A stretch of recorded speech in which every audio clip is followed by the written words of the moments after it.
Une boîte de vitesse automatique est simple à utiliser, confortable et fluide, mais sa réparation n'est ni facile ni bon marché, selon le type de voiture. Cela peut coûter entre $1000 pour les modèles japonais ou coréens, $2000 pour les modèles américains ou allemands, et bien plus encore.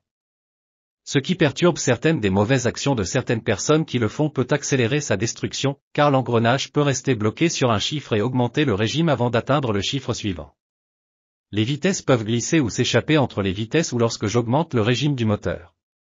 Le rapport peut gâcher lorsque vous le mettez sur le D où nous produisons un indicateur de rapport, vous le mettez sur le R.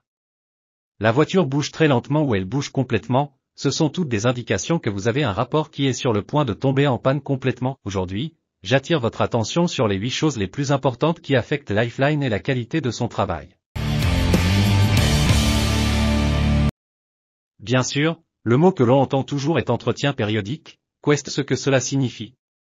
Vérifiez le niveau et l'état de l'huile et changez-la entre 60 et 80 000 km, quoi qu'il en soit, et indépendamment des propos que vous entendez de certaines personnes, même dans les manuels d'entretien, et mentionnez que l'huile ne change pas et qu'elle vient du lime. Mon conseil, vous en avez d'autres, quel âge a le matos et combien coûte la garantie d'origine? Le pétrole est pour la vie et ne change pas, et nous, ZF, qui a fait la ligne, vous dit qu'il faut changer l'huile tous les 100 000 km. Ceci se passe en Allemagne par temps froid et non par temps chaud, alors assurez-vous de changer l'huile et le filtre, si disponible, tous les 60 à 80 000 km, et n'oubliez pas de vérifier et de changer les sièges de boîte de vitesse ou les sièges moteurs, s'ils sont cassés. L'installation d'un refroidisseur d'huile, notamment dans les régions chaudes du monde, est toujours dans l'intérêt de la chaux. Le pire pour la chaux est la température élevée de l'huile, qui la brise et perd ses propriétés. Par conséquent, si vous êtes dans des zones très chaudes, si vous tirez une remorque, si vous allez en montagne ou si vous allez à la campagne, il est préférable d'installer un refroidisseur d'huile pour la chaux.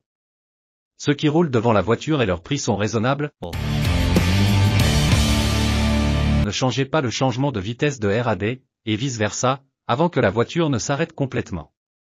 Cela affecte directement une pièce appelée bande de frein, qui s'appelle une butée et installe un ensemble d'engrenages à l'intérieur de l'engrenage, mais ce n'est pas son rôle d'arrêter une voiture pesant 1 ou 2 tonnes. C'est le rôle des freins. La pièce est bon marché, peut-être jusqu'à $20, mais pour la changer, vous devez démonter complètement le pneu, et rappelez-vous que les freins, si vous êtes fatigué et devez les changer, cela peut vous coûter $100. Mais si l'équipement est fatigué et endommagé, cela peut vous coûter $1000. Ne mettez pas la voiture dans le P ou sur le parking avant qu'elle ne s'arrête complètement. Si vous sortez et descendez, installez la voiture avec les freins, pas avec le train.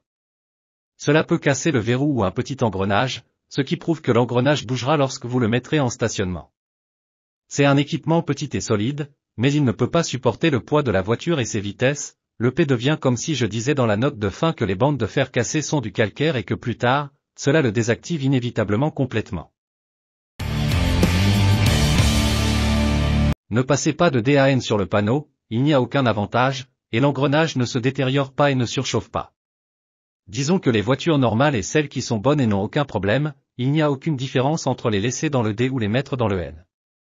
Les deux sont les mêmes que la consommation de carburant et le chauffage. Si le monde est vraiment très fréquenté et libre et debout pendant plusieurs minutes, vous pouvez le mettre dans le N, sinon faites ce que vous voulez, ni ceci ni cela ne feront de différence avec la voiture. Ne mettez pas la voiture en fin de course lorsque vous descendez d'une pente ou lorsque la voiture descend à grande vitesse. J'ai 3 raisons principales.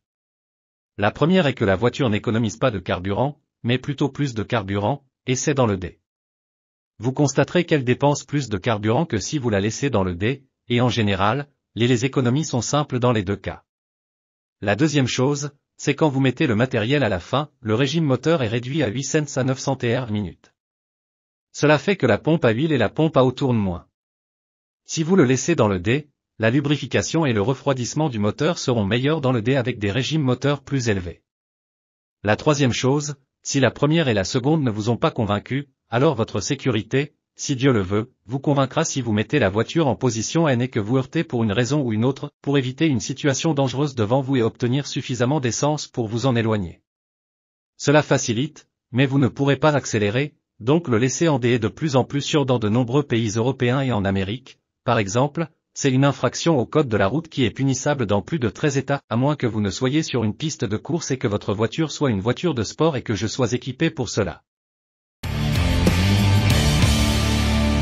Ne conduisez pas la voiture pendant que vous montez le régime moteur jusqu'au bout et montrez-moi ensuite la boîte de vitesse dans le dé. Vous voyez sans mon soutien.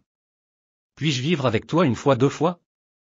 510 à la fin, un mot sera déposé parce que vous mettez une charge et un effort soudain et fort. Les pneus font le poids de la voiture qui est fixée au sol. Ce fusible peut piquer, heurter et vous coûter très cher. Mettez la voiture en D, poussez votre pied vers le frein gauche avec force, et appuyez sur l'accélérateur de votre pied droit en même temps, et lâchez les 2 freins, un mot faux, mais au moins rien ne casse. Ne laissez pas les hauts pénétrer dans la boîte de vitesse. Que votre voiture soit une berline ou une transmission intégrale, pour une raison ou une autre, elle est entrée ou a fonctionné en crue pendant un certain temps. Il est nécessaire de changer les fluides de toute la voiture, mais il est nécessaire de changer l'huile de chaud. Si de l'EO est mélangé à de l'huile, les embrayages ne tiennent pas bien, alors changez-le directement et peut-être plus d'une fois jusqu'à ce qu'il soit clair. Au revoir.